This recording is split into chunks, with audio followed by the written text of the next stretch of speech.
নমস্কার বন্ধুরা, পিয়ালির রান্নাঘরে সবাইকে স্বাগত জানিয়ে আজ বানাবো উপোসের দিনে খাওয়ার জন্য দারুণ সুন্দর একটা রেসিপি। তো চলো শুরু করি। প্রথমে এক বাটি সাবু ভালো করে ধুয়ে হাফ বাটি জল দিয়ে ভিজিয়ে রাখবো আধ ঘন্টার জন্য। এদিকে একটা গাজর আর দুটো আলু সেদ্ধ করে নেব। তারপরে ঠান্ডা করে গ্রেট করে নিচ্ছি গাজরটা। এবারে গাজরে দিয়ে দিচ্ছি কাজু কিশমিশ কুচি, দুটো এলাচ থেতো করা, গুঁড়ো দুধ 2 চামচ দিয়ে মিশিয়ে 1 চামচ গুঁড়ো চিনি আর সামান্য লবণ দিয়ে মিশিয়ে রাখবো। এবার আলুটা কাটা চামচ দিয়ে মেখে নিয়ে ভেজানো সাবুটা দিচ্ছি।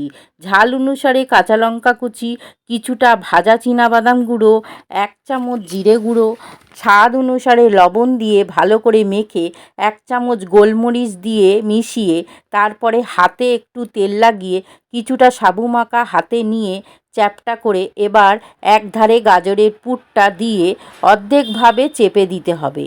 তারপরে ফ্রাই প্যানে ঘি ব্রাশ করে একে একে বসিয়ে দেব। তারপরে 2 পিঠ উল্টে পাল্টে ভালো করে ভেজে নেব। বন্ধুরা, উপোসের দিনে একবার এভাবে বানিয়ে খেয়ে দেখো, খুব ভালো লাগবে। ভেতরটা মিষ্টি পুর আর উপরটা ঝাল মুচমুচে, মুখে দিলে সব একসাথে মিলেমিশে অসাধারণ স্বাদ। ভালো লাগলে পাশে থেকো।